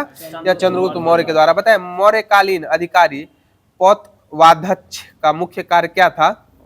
यह मापतौल का कार्य हो जाएगा। मौर्यकालीन अधिकारी पौतवाध्यक्ष का मुख्य कार्य क्या था? मापतौल का कार्य हो जाएगा। बताएगा अशोक ने किस बौद्ध साधु से प्रभावित होकर बौद्ध धर्म अपनाया था? यह उपगुप्त से प्रभावित होकर। किस से प्रभावित होकर? उपगुप्त से प्रभावित होकर अशोक ने बौद्ध धर्म अपनाया था। तो साथियों कॉस्मोस पब्लिकेशन का जो भी होमवर्क दिया गया था वो समाप्त कर दिया गया है। अब आगे की कड़ी में आप लोग के दृष्टि पब्लिकेशन का जो क्विक साइंस के माध्यम से केमिस्ट्री दिया गया था वो स्टार्ट किया जा रहा है। बताइएगा कैल्शियम जो है इसकी प्रकृति कैसी हो जाएगी? या क्षारीय हो जाएगी। कैल्शियम की प्रकृति कैसी हो जाएगी? क्षारीय हो जाएगी। बताइए कैल्शियम का क्रमांक कितना हो जाएगा? परमाणु क्रमांक या 20 हो जाएगा। कैल्शियम का परमाणु क्रमांक कितना हो जाएगा? 20 हो जाएगा। बताइएगा बिना बुझा हुआ चूना का सूत्र क्या हो जाएगा? CaO हो जाएगा। और इसको क्या कहते हैं? Calcium oxide. बिना बुझा हुआ चूना का क्या हो जाएगा? CaO। और इसको क्या कहा जाता है? कैल्शियम ऑक्साइड कहा जाता है। बताइएगा बुझे हुए चूने का रासायनिक नाम क्या है? कैल्शियम हाइड्रोक्साइड हो जाएगा। बुझे हुए चूने का नाम क्या हो जाएगा? रासायनिक कैल्शियम हाइड्रोक्साइड हो जाएगा। और सूत्र क्या हो जाएगा? CaOH का होल 2 हो जाएगा। CaOH का होल 2 हो जाएगा। बताइएगा जिप्सम का रासायनिक नाम क्या हो जाएगा? कैल्शियम सल्फेट डाइहाइड्रेट हो जाएगा। जिप्सम का रासायनिक नाम क्या हो जाएगा? कैल्शियम सल्फेट डाइहाइड्रेट हो जाएगा। और प्लास्टर ऑफ पेरिस का क्या हो जाएगा? कैल्शियम सल्फेट हेमीहाइड्रेट हो जाएगा। बताइएगा चूना पत्थर का सूत्र क्या हो जाएगा? CaCO3 हो जाएगा। चूना पत्थर का सूत्र क्या हो जाएगा? CaCO3 हो जाएगा। इसका रासायनिक नाम क्या हो जाएगा? कैल्शियम कार्बोनेट हो जाएगा। चूना पत्थर का रासायनिक नाम क्या हो जाएगा? कैल्शियम कार्बोनेट हो जाएगा। बताइएगा बेकेलाइट एलाइट या किसके एस्क हैं? या कैल्शियम के हो जाएंगे। बेकेलाइट और एलाइट किसके एस्क हो जाएंगे? कैल्शियम के एस्क हो जाएंगे। बताइएगा bakelite alite tricalcium aluminate brownmillerite का उपयोग किसके लिए किया जाता है? सीमेंट निर्माण के लिए किया जाता है। किसके लिए किया जाता है? सीमेंट निर्माण के लिए किया जाता है। बताइएगा अल्युमिनियम जो होती है इसकी प्रकृति कैसे रंग की होती है? अल्युमिनियम चमकदार सफेद रंग की और चुंबकीय प्रकृति में होती है। अल्युमिनियम का परमाणु क्रमांक कितना होता है? 13 होता है। बताया भूपर पट्टी पर सर्वाधिक मात्रा में पाए जाने वाला तत्व ऑक्सीजन हो जाएगा। भूपर पट्टी पर सर्वाधिक मात्रा में पाए जाने वाला तत्व कौन सा हो जाएगा? ऑक्सीजन हो जाएगा। और भूपर पट्टी पर सर्वाधिक मात्रा में पाए जाने वाली धातु कौन सी हो जाएगी? अल्युमिनियम हो जाएगी। 43 दशमलव कुछ है। बताइएगा अल्युमिनियम के शोधन हेतु कौन सी विधि अपनाते हैं? और एल्युमिनियम के शोधन हेतु कौन सी विधि अपनाते हैं? हुप विधि अपनाते हैं। कौन सी विधि अपनाते हैं? हुप विधि को अपनाया जाता है। अल्युमिनियम के शोधन के लिए किस विधि को अपनाते हैं? हुप विधि को अपनाते हैं। बताइएगा फिटकिरी का सूत्र क्या हो जाएगा? K2SO4 Al2SO4 का होल थ्राइस 24H2 हो जाएगा। फिटकिरी का सूत्र क्या हो जाएगा? K2SO4 इंटू Al2SO4 का होल थ्राइस इंटू 24H2 हो जाएगा। बताइएगा कॉपर का सूत्र क्या हो जाएगा? Cu हो जाएगा। कॉपर का सूत्र क्या हो जाएगा? Cu। कॉपर किस ब्लॉक का तत्व है? या डी ब्लॉक का तत्व हो जाएगा। कॉपर किस ब्लॉक का तत्व हो जाएगा? डी ब्लॉक का तत्व हो जाएगा। बताएगा मैग्नीशियम जो है वह किन किन धातुओं का मिश्रण हो जाएगा? मैग्नीशियम और अल्युमिनियम का हो जाएगा। मैग्नीशियम किन किन धातुओं का मिश्रण हो जाएगा? अल्युमिनियम और मैग्नीशियम का हो जाएगा। बताइएगा अल्युमिनियम ब्रॉन्ज किस किस का मिश्रण हो जाएगा? अल्युमिनियम ब्रॉन्ज या कॉपर और अल्युमिनियम का मिश्रण हो जाएगा जो सोने जैसी चमक देता है अल्युमिनियम ब्रॉन्ज। बताइएगा क्यूप्रिक क्लोराइड का सूत्र क्या हो जाएगा? CuCl हो जाएगा। क्यूप्रिक क्लोराइड का क्या हो जाएगा? CuCl हो जाएगा। और यह सफेद रंग का जल में ओविलेट ठोस होता है क्यूप्रिक क्लोराइड। बताइएगा सब सर्वाधिक विद्युत का सुचालक कौन सी हो जाएगी? चांदी हो जाएगी। सर्वाधिक विद्युत का सुचालक कौन सी हो जाएगी? चांदी हो जाएगी। बताइएगा चांदी जो है वह किस ब्लॉक में स्थित धातु है? या डी ब्लॉक में हो जाएगी। चांदी किस ब्लॉक में स्थित धातु हो जाएगी? डी ब्लॉक में। और चांदी का परमाणु क्रमांक कितना है? 47 हो जाएगा। चांदी का परमाणु क्रमांक कितना है? 47 हो जाएगा। बताइएगा सबसे कम अभिक्रियाशील धातु कौन सी हो जाएगी? सोना हो जाएगी। और उससे पहले कौन सी हो जाएगी? चांदी हो जाएगी। तो साथियों दृष्टि पब्लिकेशन का जो भी एक ही पेज है दोनों।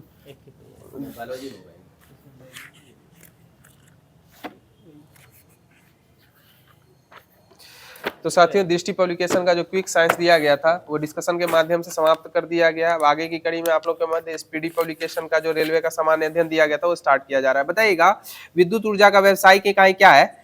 या किलोवाट घंटा हो जाएगी। विद्युत ऊर्जा की व्यवसायिक इकाई क्या हो जाएगी? किलोवाट घंटा हो जाएगी। बताए भारतीय संविधान कब लागू हुआ था? 26 जनवरी 1950 को लागू हुआ था। भारतीय संविधान कब लागू हुआ था? 26 जनवरी 1950 को लागू हुआ था। बताइएगा गदर पार्टी के प्रथम अध्यक्ष कौन थे? सोहन सिंह भाखना हो जाएंगे। गदर पार्टी के प्रथम अध्यक्ष कौन थे? सोहन सिंह भाखना हो जाएंगे। बताइएगा संघीय मतदान प्रणाली किसके अंतर्गत आती है? या संवैधानिक अधिकार के अंतर्गत आती है? संघीय मतदान प्रणाली किसके अंतर्गत आती है? संवैधानिक अधिकार के अंतर्गत आती है। बताइए आम्र वर्षा किस ऋतु में होती है? या ग्रीष्म ऋतु में होती है? आम्र वर्षा किस ऋतु में होती है? ग्रीष्म ऋतु में होती है। बताइएगा फ्लेमिंग के दाएं हाथ का नियम का उपयोग किसकी दिशा ज्ञात करने में किया जाता है? किसी चालक में प्रेरित धारा की दिशा ज्ञात करने में किया जाता है। फ्लेमिंग के दाएं हाथ का नियम का उपयोग किसकी दिशा ज्ञात करने में किया जाता है? चालक में प्रेरित धारा की दिशा ज्ञात करने के लिए किया जाता है। बताइएगा कौन सी कोशिका अपना आकार बदल लेती है?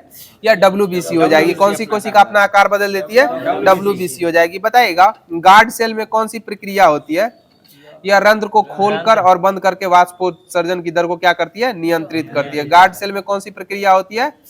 वाष्पोत्सर्जन हो जाएगा। कौन सी प्रक्रिया होती है? वाष्पोत्सर्जन नियंत्रित करने के लिए गार्ड सेल होता है। बताइएगा समुद्र का पानी जो होता है, समुद्र का पानी नीले रंग का किस घटना के कारण दिखाई पड़ता है? या प्रकीर्णन के? रंग वाला जितना भी इफेक्ट होगा ना वो प्रकीर्णन के कारण होगा। और धुंधला यानी रुक रुक के दिखाई देगा तो अपवर्तन हो जाएगा। तारा टिमटिमाना अपवर्तन का प्रभाव हो जाएगा। बताइएगा 8वीं अनुसूची में मूल संविधान में कितनी भाषाएं उल्लेखित थी? 14 भाषाएं। और वर्तमान में कितनी है? 22 हो जाएगी। और बताइएगा मैंग्रोव वन भारत में कहाँ पाए जाते हैं? या पश्चिम बंगाल में पाए जाते हैं? मैंग्रोव वन भारत में कहाँ पाए जाते हैं? पश्चिम बंगाल में पाए जाते हैं। बताइएगा विश्व आर्थिक आउटलुक रिपोर्ट कौन प्रकाशित करता है? या IMF के द्वारा प्रकाशित किया जाता है। विश्व आर्थिक आउटलुक रिपोर्ट कौन प्रकाशित करता है? कौन सी संस्था? या IMF के द्वारा प्रकाशित की जाती है। बताइएगा पंचायतों का गठन किस संविधान संशोधन के तहत हुआ था? या 73वें संविधान संशोधन 1993 के तहत? बताइएगा इस्लाम धर्म के संस्थापक कौन थे?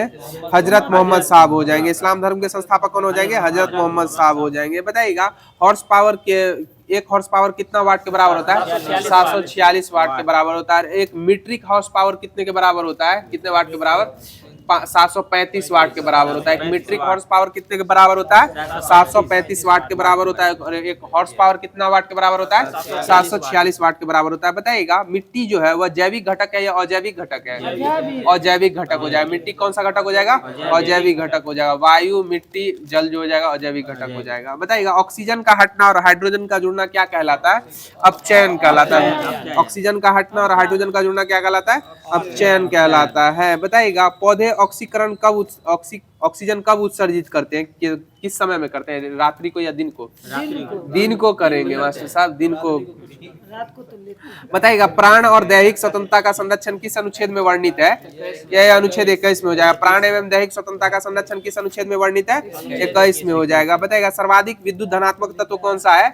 या सीजियम हो जाएगा। सर्वाधिक विद्युत धनात्मक तत्व कौन सा हो जाएगा? सीजियम हो जाएगा। बताइएगा एशियाई शेर जो है वह सर्वाधिक किस राज्य में पाए जाते हैं? या गुजरात के गिर में पाए जाते हैं। कहाँ पाए जाते? गुजरात के गिर में। बताइएगा कैल्शियम सल्फेट हेमीहाइड्रेट का साधारण नाम क्या है? प्लास्टर ऑफ पेरिस हो जाएगा। कैल्शियम सल्फेट हेमीहाइड्रेट का साधारण नाम क्या है? प्लास्टर ऑफ पेरिस हो जाएगा। बताइए दुनिया में खीरे का सबसे बड़ा निर्यातक देश कौन सा देश है? ये अपना भारत हो जाएगा। और खीरा कैसी फसल हो जाएगी? जायद फसल हो जाएगी। खीरा कैसी फसल हो जाएगी? जायद फसल हो जाएगी। बताइएगा राजभाषा एक्ट कब लागू हुआ था? राजभाषा एक्ट या 1963 में लागू हुआ था। राजभाषा एक्ट कब लागू हुआ था? 1963 में लागू हुआ था। बताइएगा उत्तर लेंस का आवर्धन सूत्र क्या होता है? m बराबर v बाई यू होता है। उत्तर लेंस का आवर्धन सूत्र क्या होता है? m बराबर v बाई यू होता है। बताइएगा गोलियां दर्पण में किरणें लंबवत आपतित होती है तो वह कहां से गुजरेगी? गोलियां दर्पण में किरणें लंबवत आपतित होती हैं तो वह कहां से गुजरेंगी? वक्रता केंद्र से गुजरेगी। कहां से गुजरेगी? वक्रता केंद्र से गुजरेगी। बताइए चालक तार में बल की दिशा किस नियम से ज्ञात की जाती है? या फ्लेमिंग के बाएं हाथ के नियम से ज्ञात की जाती है। चालक तार में बल की दिशा किस नियम से ज्ञात की जाती है? फ्लेमिंग के बाएं हाथ के नियम से ज्ञात की जाती है। बताइए सिडबी बैंक की स्थापना कब हुई थी? या 2 अप्रैल 1990 को हुई थी। सिडबी की स्थापना कब हुई थी?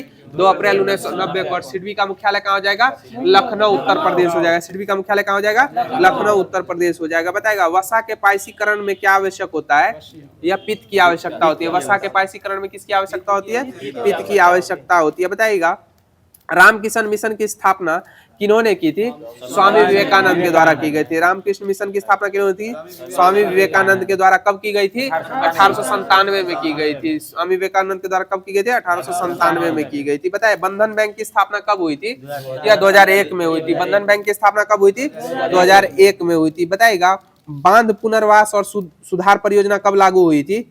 यह 2021 में लागू हुई थी। बांध पुनर्वास और सुधार परियोजना कब लागू हुई थी? यह 2021 में लागू हुई थी। बताइएगा भारतीय संविधान में कितने भाग और कितनी अनुसूचियां हैं? या 25 भाग गिनती के अनुसार 25 भाग एवं 12 अनुसूची हो जाएगी। 25 भाग एवं 12 अनुसूची। बताए भारत में प्रथम गणतंत्र दिवस कब मनाया गया था? 26 जनवरी 1950 को मनाया गया था। भारत में प्रथम गणतंत्र दिवस कब मनाया गया था? 26 जनवरी 1950। और किसके लिए 26 जनवरी को गणतंत्र दिवस मनाया जाता है? हाँ कांग्रेस ने इसी दिन को स्वतंत्रता दिवस में मनाया था। इसी के लिए इस दिन को गणतंत्र दिवस के रूप में मनाया जाने लगा। बताए जीएसटी कब लागू हुआ था? यह 1 जुलाई 2017 को लागू हुआ था। जीएसटी कब लागू हुआ था? 1 जुलाई 2017 को। बताएगा 11वीं अनुसूची में कितने विषय उल्लेखित है? या 29 विषय हो जाएंगे। 11वीं अनुसूची में कितने विषय उल्लेखित है? 29। 12वीं में 18 है। 12वीं में 18 है। बताइएगा राज्य प्रमुख को विधि संबंधी सलाह देने का कार्य कौन करता है? या महाधिवक्ता करता है। राज्य प्रमुख को विधि संबंधी सलाह देने का कार्य कौन करता है? महाधिवक्ता के द्वारा की जाती है। तो साथियों स्पीडी पब्लिकेशन का जो रेलवे का सामान्य अध्ययन दिया गया था वो समाप्त कर दिया गया है। अब आगे की कड़ी में आप लोग के मध्य स्पीडी पब्लिकेशन का जो करंट अफेयर्स दिया गया था वो स्टार्ट किया जा रहा है। बताइएगा ब्रिटिश अकादमी फिल्म पुरस्कार 2025 में किस फिल्म को सर्वश्रेष्ठ फिल्म के लिए पुरस्कार मिला है?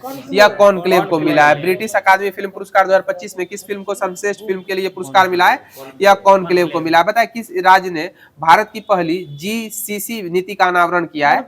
या मध्य प्रदेश के द्वारा किया है। किस राज्य ने भारत की पहली जीसीसी नीति का अनावरण किया है? या मध्य प्रदेश के द्वारा किया गया। बताए 23वीं राष्ट्रीय पैरा एथलेटिक्स चैंपियनशिप कहाँ शुरू हुई है? या चेन्नई में शुरू हुई है। 23वीं राष्ट्रीय पैरा एथलेटिक्स चैंपियनशिप कहाँ शुरू हुई है? या चेन्नई में। बताए गूगल ने भारत में अपना सबसे बड़ा ऑफिस कैंपस अनंत कहाँ खोला है? या बंगलौर में खोला है। गूगल ने भारत में अपना सबसे बड़ा ऑफिस कैंपस अनंत कहाँ खोला है? या बंगलौर में खोला है। बताइएगा कहाँ पहली बार अखिल भारतीय ट्रांसजेंडर सम्मेलन आयोजित किया गया है? या अजमेर में किया गया है। बताइएगा केंद्रीय मंत्री सर्बानंद सोनोवाल ने अंतरदेशीय जलमार्ग टर्मिनल का उद्घाटन किस नदी पर किया है? या ब्रह्मपुत्र नदी पे किया है। केंद्रीय मंत्री सर्बानंद सोनोवाल ने अंतरदेशीय जलमार्ग टर्मिनल का उद्घाटन किस नदी में किया है? या ब्रह्मपुत्र नदी में किया। बताए किस राज्य की विधानसभा भारत की पहली विधानसभा होगी जो अनुवादक की सुविधा से लैस होगी? या उत्तर प्रदेश हो जाएगा। किस राज्य की विधानसभा भारत की पहली विधानसभा होगी जो अनुवादक की सुविधा से लैस होगी? या उत्तर प्रदेश हो जाएगी। बताएगा किसने व्यवसायों के एआई संचालित प्लेटफॉर्म नजेट लॉन्च किया है? किस संस्था के द्वारा? या जोमेटो के द्वारा किया। किसने व्यवसायों के लिए एआई संचालित प्लेटफॉर्म नगेट लॉन्च किया है? या जोमेटो के द्वारा। और जोमेटो ने अपना नाम परिवर्तित करके क्या कर लिया? इटर्नल कर लिया। इटर्नल कर लिया। बताइएगा किसने वन मैन ऑफिस ऑनलाइन सेवा शुरू की है? या एलआईसी के द्वारा की गई है। और एलआईसी की स्थापना कब हुई थी? 1956 में हुई थी। बताइएगा किस राज्य ने अपना 38वां स्थापना दिवस 20 फरवरी 2025 को मनाया था? या अरुणाचल प्रदेश के द्वारा मनाया गया था। अरुणाचल प्रदेश। बताइएगा ओपेक प्लस में कौन सा देश शामिल हुआ है 2025 में? या ब्राजील शामिल हुआ है। ओपेक में कौन सा देश शामिल हुआ है? या ब्राजील हो जाएगा। बताए भारत के लिए सबसे तेज 200 विकेट लेने वाले गेंदबाज कौन हो गए हैं? या मोहम्मद शमी हो गए हैं। भारत के लिए सबसे तेज 200 विकेट लेने वाले गेंदबाज मोहम्मद शमी हो जाएंगे। बताइए किसने मेमोरी लीग विश्व चैंपियनशिप 2025 जीता है? या विश्वा राजकुमार के द्वारा जीता गया है। मेमोरी लीग विश्व चैंपियनशिप 2025 किसने जीता है? या विश्वा राजकुमार के द्वारा जीता गया। बताए लगातार तीसरे वर्ष पक्षी गणना में कौन सा राज्य शीर्ष पे रहा है? या पश्चिम बंगाल हो जाएगा। लगातार तीसरे वर्ष पक्षी गणना में कौन सा राज्य शीर्ष पे रहा है? या पश्चिम बंगाल हो जाएगा। बताए किस राज्य की वन परियोजना को स्कॉच पुरस्कार से सम्मानित किया गया है? या नागालैंड। किस राज्य की वन परियोजना को स्कॉच पुरस्कार से सम्मानित किया गया है? नागालैंड। बताए किसे टाइम पत्रिका ने 2025 की वुमन ऑफ द ईयर चुना है? या पूर्णिमा देवी वर्मन हो जाएंगी। टाइम पत्रिका ने 2025 की वुमेन ऑफ द ईयर किसे चुना है? या पूर्णिमा देवी वर्मन हो जाएंगी। बताइएगा अमेरिकी जांच एजेंसी FBI के निदेशक कौन बने हैं? या काश पटेल हो जाएंगे। अमेरिकी जांच एजेंसी FBI के निदेशक कौन हो जाएंगे? काश पटेल हो जाएंगे। बताइएगा जारी दुनिया की सबसे अमीर महिलाओं की लिस्ट में 2025 में कौन सी शीर्ष पर थी? या एलिस वाल्टन हो जाएंगी। 2025 में दुनिया की सबसे अमीर महिलाओं की लिस्ट में कौन सी शीर्ष पर थी? एलिस वाल्टन हो जाएंगी। बताइएगा सबसे तेज 11,000 वनडे रन बनाने वाले दूसरे खिलाड़ी कौन है? रोहित शर्मा। और पहले कौन है?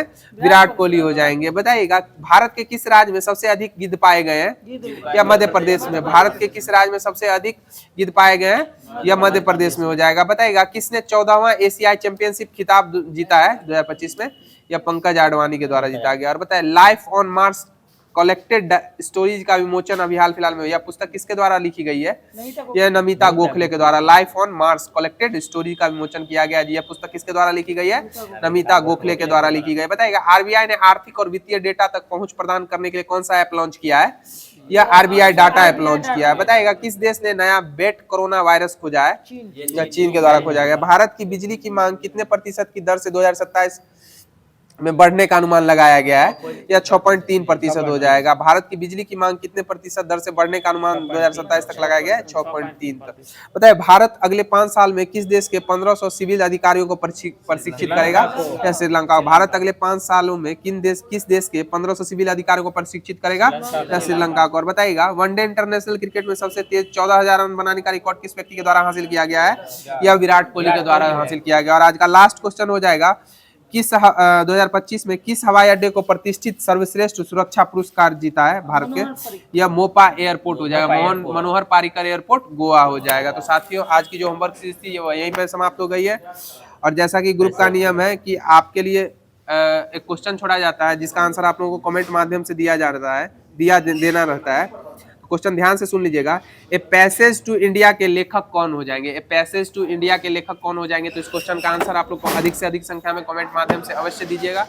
और जो भी अगर हमारे यह ग्रुप डिस्कशन अच्छा लगता हो तो प्यारा सा दिल कमेंट माध्यम से भी भेजने का प्रयास अवश्य कीजिएगा। और जो भी साथी फर्स्ट टाइम हमारे इस चैनल पर विजिट कर रहे हैं उन सब साथियों से अनुरोध है कि हमारे व्हाट्सएप एवं टेलीग्राम चैनलों का लिंक इस वीडियो के डिस्क्रिप्शन में उपलब्ध है। इससे जुड़ने के पश्चात आप लोगों को होमवर्क पूर्व में ही मिल जाएगा, जिसको पढ़ने के पश्चात अगर आप इस वीडियो को सुनते हैं तो निश्चित तौर पे आपकी तैयारी और भी बेहतर हो सकती है। तो इन्हीं सब बातों से आप लोगों से लेते विदा। फिर अगले सेशन में आप लोगों से मुलाकात होगी। जय हिंद, जय बिहार।